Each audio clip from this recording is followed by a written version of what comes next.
It was supposed to be a birthday celebration, my 72nd to be exact. The morning started innocently enough. I'd spent an hour choosing my dress, a soft lavender that David always said brought out my eyes. When Sarah called to confirm the brunch at that fancy restaurant downtown, her voice was sweet as honey. "We'll make it special, Mother Margaret, I promise." The restaurant was already buzzing when I arrived. My son Michael stood by the hostess stand, kissing my cheek the way he always did. Quick, distracted. "Happy birthday, Mom." Sarah appeared seconds later, her auburn hair perfect as always, her smile sharp. "Comment where you're watching from. We'd love to see how far our stories are reaching." They'd reserved a large table. The family was already there. My sister Patricia, Michael's cousins, even our neighbors the Hendersons. My heart swelled. They remembered, I thought. Sarah guided me to my seat, her hand lingering on my shoulder just a moment too long. The waiter came with a basket of my favorite croissants. Everything seemed perfect until Michael's phone buzzed. "Mom," he looked up, hesitating. "Sarah and we've been thinking." Something in his tone made my stomach tighten. I set down my coffee cup, suddenly aware of how quiet the table had become. "About what, dear?" Sarah leaned forward, touching Michael's arm. "About your living situation. We've been exploring options." She glanced around the table. "Assisted living facilities. High-quality ones, of course." The words didn't register at first. They floated in the air like confetti, making no sense. "What do you mean?" My voice came out thin, uncertain. "You're 72, Sarah said gently, but her eyes gleamed with something else. "Michael and I worry constantly. The stairs at your house, the driving, and lately." She paused, orchestrating the moment. "Your forgetfulness. Remember when you called me Lisa 3 times last week?" My chest constricted. I hadn't forgotten. Lisa was my neighbor's daughter who looked exactly like Sarah. "I think," Sarah continued, addressing the table now, "not me. It's time we face reality. Mother Margaret is becoming, well, let's be honest, dead weight. We need to plan accordingly. For her safety, of course." The restaurant noise faded. Dead weight. The words echoed in my mind. "I've already toured Sunrise Manor," Sarah said brightly. "They have lovely rooms, activities, and it's only 30 minutes away. We'll visit on Sundays." Michael nodded, his eyes fixed on his plate. My own son, agreeing. Around me, sympathetic murmurs from relatives. The Hendersons looked uncomfortable, but said nothing. I wanted to speak, to defend myself. Instead, I felt something crack inside me. Not my heart. Hearts break suddenly. This was different. A slow splitting, like ice on a warm sidewalk. "We've made an appointment for tomorrow," Sarah said, "just to tour the facility. It's for the best, Mother Margaret. Trust us. Trust us. Trust them." I looked at my sister Patricia across the table. Her face was carefully blank, but I saw how her fingers tightened around her napkin. She knew something. They all did. "The doctor agrees," Sarah went on. "Dr. Stevens said just yesterday that for someone your age, early placement is always better than waiting until something happens. Dr. Stevens was my regular physician. We'd never discussed placement anywhere." My mind raced. When had she spoken to him? And what else had she said in my name? "Sarah, this is getting out of hand," I finally managed. My voice shook slightly. "I'm perfectly capable of living independently. I drove here myself, I garden, I cook. Do you?" Sarah raised one perfectly arched brow. "Michael told me you forgot to turn off the oven again last month. 3 times, he said." I stared at Michael, but he wouldn't meet my eyes. I had left the oven on once, not 3 times, and it was because the timer malfunctioned. "And your memory lapses," Sarah continued smoothly.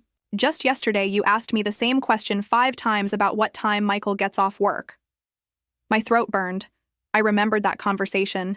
I'd asked because she kept giving me different answers, and I was trying to figure out if she was lying. "Mom," Michael finally spoke.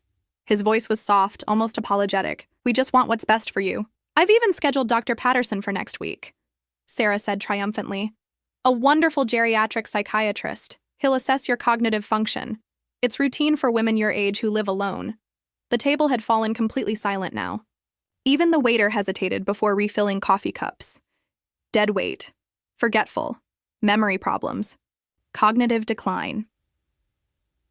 Each word was a brick in the wall Sarah was building around me, each statement carefully laid to paint a picture of a woman slipping into dementia.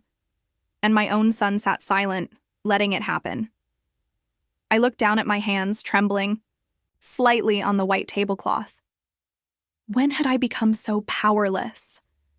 When had I given Sarah this permission to speak for me, to arrange my life, to diagnose me in front of family and neighbors? I knew I wasn't losing my mind. I paid my bills on time. I remembered every birthday, every anniversary. I read the newspaper cover to cover each morning and could quote articles back. But Sarah's words were working. I could see it in the way Cousin Helen nodded sympathetically, in the way the Hendersons exchanged knowing glances. "The best part," Sarah said, her voice rising slightly as she prepared to deliver her final blow, "is that Sunrise Manor has a unit specifically for patients with early-stage memory loss. They're equipped to handle the transition as things progress. Things progress." She was already planning for my decline into dementia, a decline that hadn't even started. The birthday cake appeared then, ablaze with 72 candles. Happy. Birthday started up around the table, but the song felt hollow. As I blew out the candles, Sarah leaned close. "Make a wish, Mother Margaret, but don't be disappointed when you can't remember what you wished for later." I looked up at her through the smoke still curling from the extinguished candles. Her smile was perfect, practiced, but I saw something else in her eyes now, a gleam of victory. She had planned this moment carefully, chosen this exact day, this exact gathering, for maximum impact. Dead weight. That's what I was to her. An inconvenient burden. And suddenly, I realized with crystal clarity that this had never been about my safety or my health. This was about removing me, permanently. The following days blurred together in a fog of disbelief. I found myself replaying that brunch over and over, dead weight. The words had taken root in my mind like poison ivy, spreading and choking everything else. I declined the facility tour. When Sarah called, insisting we reschedule, I told her I needed time to think. Her sigh over the phone was theatrical. "Mother?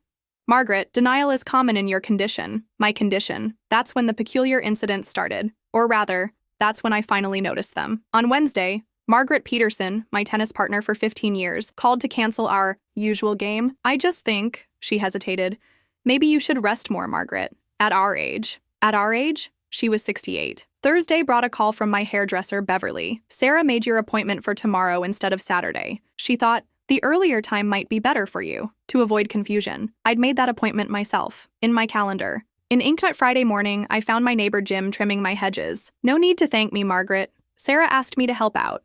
Said you've been struggling with yard work lately." My hedges were perfectly trimmed. I'd done them myself Tuesday. The pattern was clear. Sarah had been spinning stories about my declining health for who knew how long. Each small lie, each bit of concern expressed to neighbors and friends, building her case. I called my doctor's office to schedule a routine checkup. The receptionist hesitated. "Oh, Mrs. Brennan, your daughter-in-law already made you an appointment with Dr. Patterson next week. The geriatric specialist?" "I want to see Dr. Stevens," I said firmly. "She said you might be confused. Dr. Patterson is better equipped to handle your situation." I hung up, my hands trembling. Not from age, from anger. That afternoon, I drove to Dr. Stevens' office without an appointment. I'd been his patient for 12 years. He looked shocked when I walked in. "Margaret," I thought. He stopped himself. "Thought what, Henry?" His face reddened. "Your daughter-in-law called last week. Said you'd been having episodes, forgetting conversations, getting lost driving familiar routes. She asked about options for memory care. And you believed her without checking with me?" I told her you should be evaluated first. That I couldn't make recommendations based on secondhand reports." He straightened in his chair. "Are you experiencing any memory problems, Margaret?" "Only the problem of people forgetting to ask me directly about my own health." He prescribed a full cognitive function test scheduled for Monday. I agreed, knowing I'd ace it. Driving home, I took a detour past the medical building where Sarah worked part-time.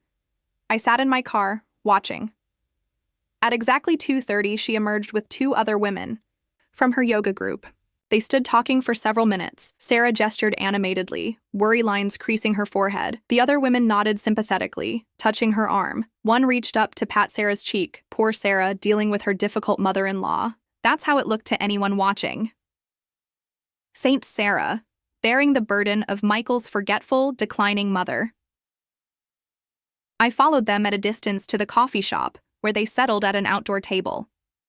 I parked far enough away to be invisible, but close enough to observe. Through the window, I watched Sarah lean forward conspiratorially.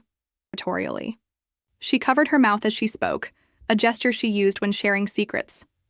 The women's eyes widened. They shook their heads in dismay. One of them, Janet Miller, whose daughter I taught piano years ago, pulled out her phone. She scrolled, then showed something to the others. They all looked up simultaneously in my direction. I should have driven away then. Instead, I sat frozen as they spotted me. Sarah waved, her face a mask of surprise that didn't reach her eyes. Drove home, my mind racing. She was building something, a narrative, a web of concerned people who would testify to my deteriorating condition when the time came. The phone rang at 8 that evening. Michael, Mom, why did you go to the doctor? Without telling us? Sarah's worried sick. She says you've been acting paranoid, thinking people are talking about you. Because they are, Michael. With her permission. That's exactly what I mean. You need to trust us. We're trying to help you. By convincing everyone I know that I'm losing my mind? By planning for your future. The doctor said early intervention is crucial with memory issues. What doctor? Because Dr. Stevens just confirmed I have no memory issues. And he doesn't appreciate being lied to about his patients. Pause. Then, Sarah says you're getting defensive. That's another symptom. I hung up. For the first time in 37 years of motherhood, I hung up on my son. My hands were steady. My mind was clear. The house felt suddenly larger, emptier, but not because of age or loneliness, because I was seeing it through new eyes. My home, my life, my independence, all threatened by whispered campaigns and manufactured concerns. I made a pot of tea and sat at my kitchen table. The morning newspaper waited, still unread. I opened it methodically, scanning headlines, reading articles, testing myself, proving what I already knew. My mind was sharp enough to dismantle whatever trap Sarah was building. Sunday afternoon, Sarah appeared at my door unannounced. Her smile was practiced, but I detected tension around her eyes. Michael's working late again. I thought you might want company. She'd never wanted to spend time alone with me before. I let her in. I browsed a wonderful cookbook yesterday, she said, settling onto my sofa. All easy recipes perfect for seniors who are becoming challenged in the kitchen. I said nothing, watching her carefully. You know, she continued, I've been thinking, maybe we should set up one of those meal delivery services. With your condition, shopping can be overwhelming. What condition is that, Sarah? Her head tilted slightly. Oh, Mother Margaret, we've been through this. But it's natural to have difficulty accepting change at your age. I wanted to argue, but held my tongue. Instead, I excused myself to get tea. In the kitchen, I listened to her moving around the living room, drawers opening, papers shuffling. She was looking for something. When I returned, she was examining my checkbook. Your handwriting's becoming unsteady, she observed. And look, you wrote the same check twice to the electric company. I set down the tea tray. Show me. But the evidence had already disappeared into her purse. I'll sort it out for you. Really, Mother Margaret, this is exactly what we're worried about. After she left, I found my checkbook had been returned to the wrong drawer, but something else was missing. The small notebook where I recorded appointments and expenses. I'd used it that morning to list groceries. Now it was gone. Monday's cognitive test results came in. Perfect scores across the board. Dr. Stevens looked relieved. I'll send a copy to you and Dr. Patterson. And Margaret, I owe you an apology. Send copies to everyone who's been told I have memory problems. He promised he would. That evening, I did something I'd never done before. I called Sarah's sister, Rachel in Florida. She answered warily. Margaret, is everything all right? I need to ask you something. Has Sarah mentioned concerns about my health? Rachel sighed. Look, I don't want to get involved, but yes, she's been worried for months. Says you're not taking care of yourself, missing appointments, getting confused easily. I see. She just wants the best for you, you know. Managing an elderly parent isn't easy. I thanked her and hung up. Sarah had been laying groundwork far beyond our immediate circle. Wednesday brought a revelation that changed everything. My neighbor Jim stopped by with mail that had been delivered to his box by mistake. As I thanked him, he mentioned something in passing. You should be proud of your daughter-in-law. She's been so active on that Nextdoor app, asking for prayers. For you? Prayers? You know, for your health struggles. She posts every few days about how hard it is watching you decline. Lots of people have been asking me how you're doing. After Jim left, I called my granddaughter, Emily. At 24, she was my only ally in this generation. Emily, honey, I need a favor. Can you help me get on this Nextdoor app? Grandma, you're the last person I'd expect to ask about social media. Just humor me. Within an hour, Emily had me set up. But before I could search for Sarah's posts, I received a call from Michael. Mom, Sarah says you're acting strange. Calling family members, accusing her of spreading lies. She thinks you need to see Dr. Patterson sooner. I need to show you something. First, can you come over tonight? I'm swamped at work. Maybe this weekend. I opened Nextdoor with Emily on the phone. The search for our neighborhood pulled up dozens of results. Then I found it. Post after post from Sarah's account. Prayers needed for my elderly mother-in-law. Her memory is failing faster than expected. We're exploring care options, but she's in denial. Update. MIL had another episode this week. Called Dr. Stevens 3 times, forgetting she'd already spoken. To him, anyone have experience with Sunrise Manor? Heartbroken watching dementia take hold. MIL accused me of stealing her notebook today. This disease is so cruel. Each post had sympathetic comments, suggestions for memory care facilities, prayers. One woman wrote, "My mother was the same way. The paranoia is the hardest part. Stay strong, Sarah."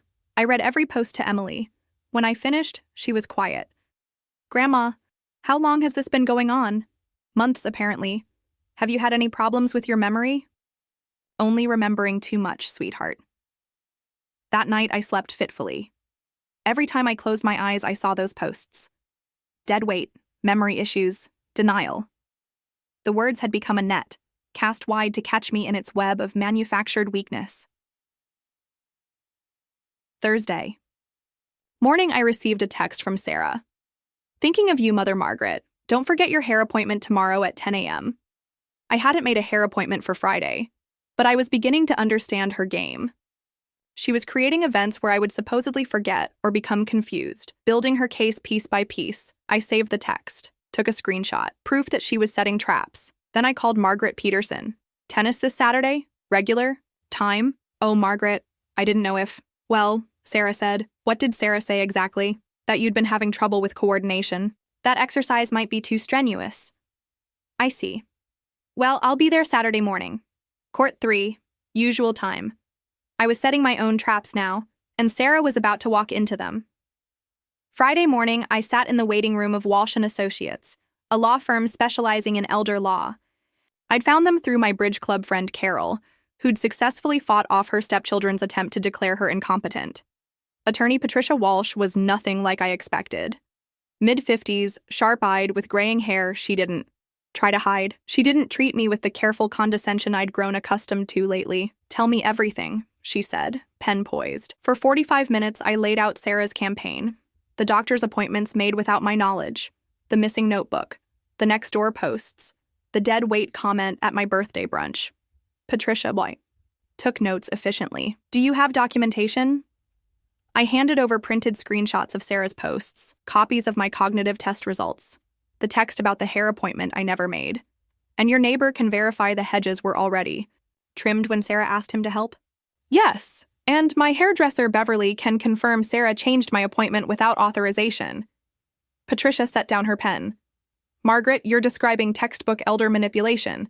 What concerns me most is the systematic nature of this campaign. Someone's been planning this for a long time. What can I do?"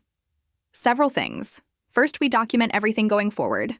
Second, I'll have my investigator review Sarah's social media activity beyond Nextdoor.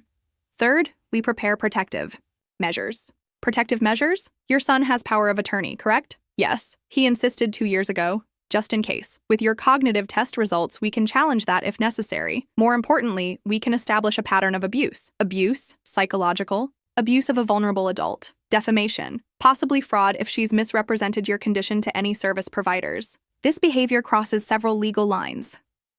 As I left her office, Patricia handed me a card. On the back, she'd written 3 words: "Document everything now."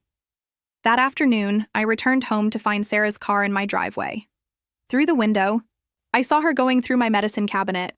I watched her for several minutes before entering. She jumped when I appeared. Mother Margaret, you startled me. I was just checking your medications. Want to make sure you're taking everything correctly? I noted the pill organizer in her hand, one I didn't use. Those aren't mine. Yes, they are. Yes, they are. I set this up for you last week. See? She showed me prescriptions with my name. Medications I didn't take. I don't take Aricept. Of course you do. For your memory. The doctor prescribed it. You must have forgotten. I took the organizer, examining each pill. Sarah, I need to ask you something. Why are you doing this? Her face went carefully blank. I don't know what you mean. The posts, the changed appointments, the lies about my health. You're confused again, Mother Margaret. This is exactly what we mean about your memory. My memory is fine. It's my reputation you've been destroying, she sighed, touching my arm. I think we should call Michael. You're having an episode. Do it. To my surprise, she did. Michael answered on speaker. Mike, your mother's acting paranoid again, accusing me of lying about her health. She doesn't even remember the pill organizer I made for her. I remember perfectly. Just like I remember you calling Dr. Stevens to lie about my condition, like I remember telling you there's no hair appointment tomorrow. Michael's voice came through, tired, frustrated. Mom, please, just let Sarah help you. I have help, Michael. I now have an attorney. Patricia Walsh, to be specific. She specializes in elder abuse cases. I believe the proper term is psychological exploitation of a vulnerable adult. The silence on the other end was absolute. Mom, what are you saying? I'm saying everything stops now. The appointments you two make without asking me, the stories about my health, the social media posts, all of it. You're overreacting, Sarah interrupted. This is clearly a police matter if you continue. Ms. Walsh was very clear about that. What you've been doing has legal consequences. Sarah's face had gone pale. Michael, are you hearing this? She's threatening us. I'm protecting myself. There's a difference. After they left, I sat at my kitchen table. I felt oddly deflated. Part of me had wanted this confrontation to change everything immediately, but I knew better. People like Sarah didn't surrender easily. Saturday morning, I played tennis with Margaret Peterson. I won 6-4, 6-3. My coordination was perfect. My memory sharp enough to keep score without writing it down. As we left the court, Margaret hesitated. I owe you an apology. I believed Sarah's concerns without asking you directly. Many people did. She's convincing. What will you do? Whatever. I need to. That afternoon, I received an email from Patricia Walsh. Her investigator had found Sarah's private Facebook messages to her sister Rachel. MIL is proving more difficult than expected. May need to escalate to get her into Sunrise Manor. Mike's useless. Won't do anything until I have concrete evidence of incompetence. Thinking about the Aricept angle. If I can get neighbors to say they've seen memory issues, doctors might start her on medication even if she resists. Once she's taking dementia meds, the decline narrative becomes easier to prove. Another message from 3 weeks ago. Can't wait to get rid of the dead weight. Once she's in Sunrise Manor and Mike has conservatorship, that house of hers can finally be sold. Should cover our down payment on the lake house, plus enough leftover for that European vacation we want. I printed the messages, added them to my growing file. Sunday morning, I dressed for church. I hadn't been in months. Sarah had convinced Michael to worry about me driving alone. But today I was going, and I was inviting everyone who'd received her worried texts and calls to join me for lunch afterward. It was time Sarah learned that dead weight can still fight back. The tea was Earl Grey, Sarah's favorite. I'd set the delicate china carefully, the cream just to the right.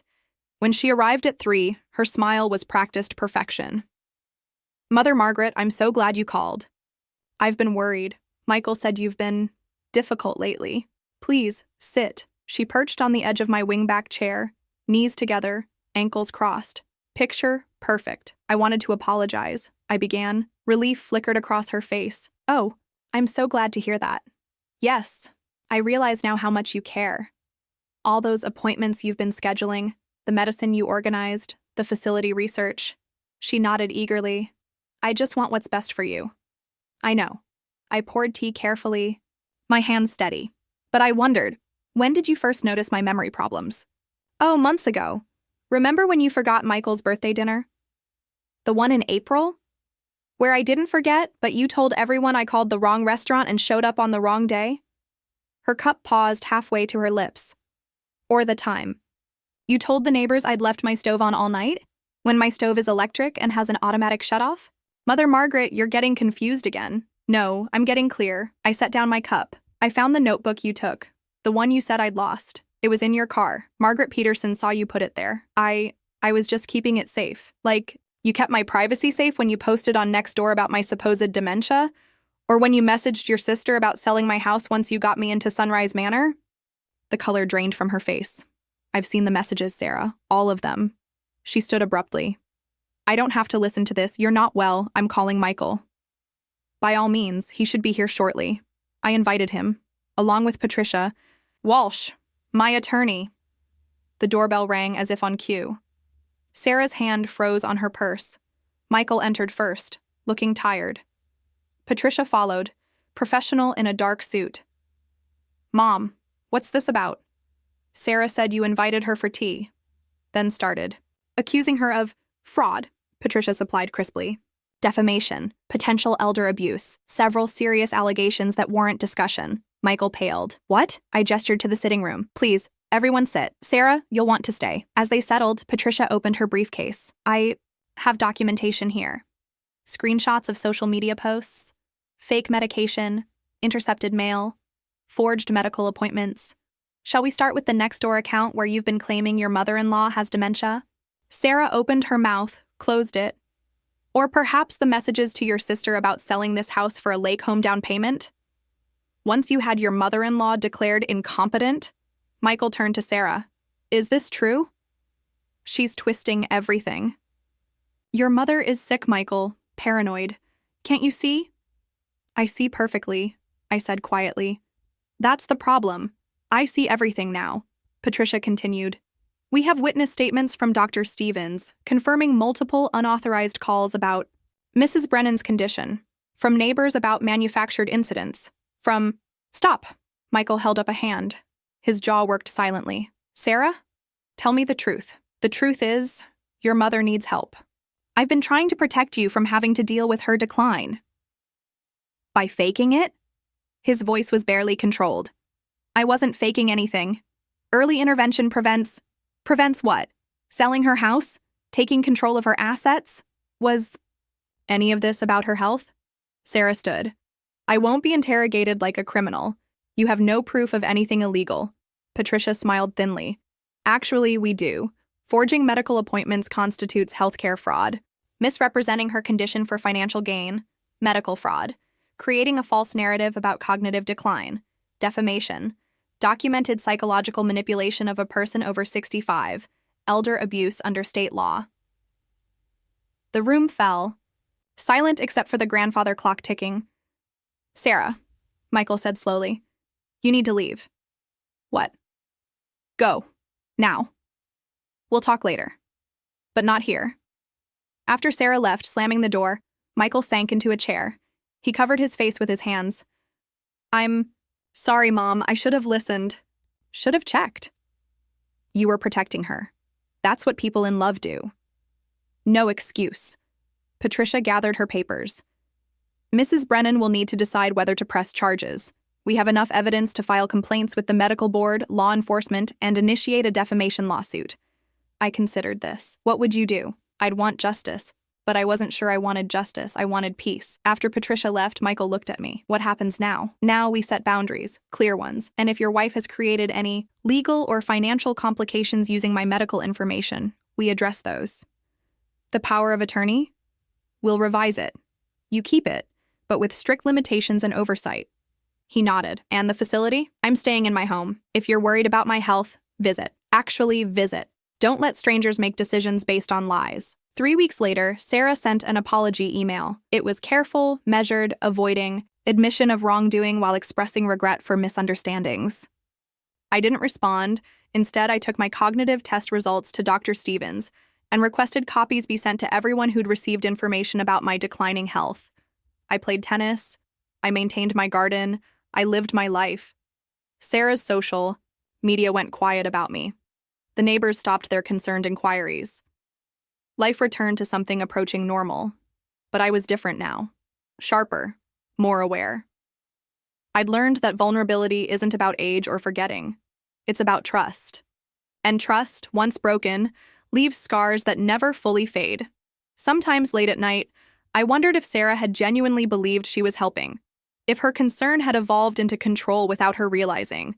But then I'd remember her messages about the lake house, and I'd know the truth. Dead weight indeed. But weight can anchor you against storms. And now I knew exactly who'd been trying to create the tempest. 6 months after the confrontation, I sat in my garden, pruning roses. The neighbors had stopped their worried glances. Dr. Stevens had officially cleared me of any cognitive concerns. In writing, copied to Michael and, as I requested, posted on the community center bulletin board where Sarah had once claimed I was struggling to maintain basic cognitive function. I didn't press charges. Patricia Walsh had drafted everything, ready to file: defamation, elder abuse, healthcare fraud. But I chose differently. I chose boundaries instead of battles. Michael visited now, really visited. He'd pull weeds alongside me, drink coffee at my kitchen table, talk about his work. He'd separated from Sarah, not divorced, but space enough to breathe. He never mentioned the exact circumstances to me, and I didn't ask. On a crisp October morning, I found an envelope on my doorstep, Sarah's handwriting. Inside, a check for $5,000 and a brief note. For any expenses my actions may have caused. I hope this helps make amends. I called her that afternoon. We hadn't spoken since Patricia's last letter outlining potential legal consequences. Sarah. Margaret. Her voice was thin, cautious. I received your check. I hope it helps cover anything. The lawyer fees. Whatever you needed. I'm returning it. Silence. But I need to tell you something, I continued. I counted 27 instances where you misrepresented my health to medical professionals, neighbors, or family. 27 times you created a narrative of my decline. I documented each one. Her breathing quickened over the line.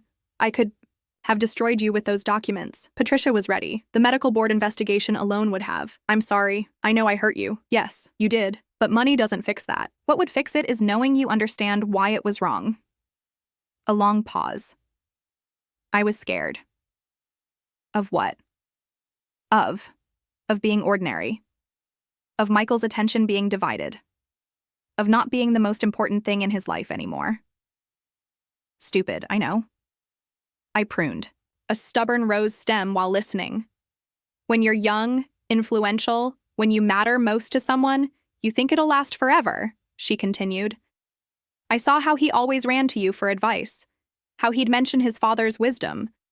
I wanted to be indispensable, essential, by making me dispensable.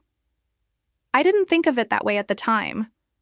I wanted space for us. Spaces built on lies collapse eventually. They have. I snipped another stem. The roses need pruning. Back to grow properly. Sometimes relationships do too. Are you saying we can? I'm saying I understand now. And understanding is different from forgiveness. It's cleaner. It leaves room for truth. We ended the call. I never cashed her check, but I didn't tear it up either. I kept it as reminder of her guilt, of my choice, of boundaries that protect without destroying. Spring arrived quietly. At my 73rd birthday, Michael took me to breakfast. Just us. No crowd, no performance.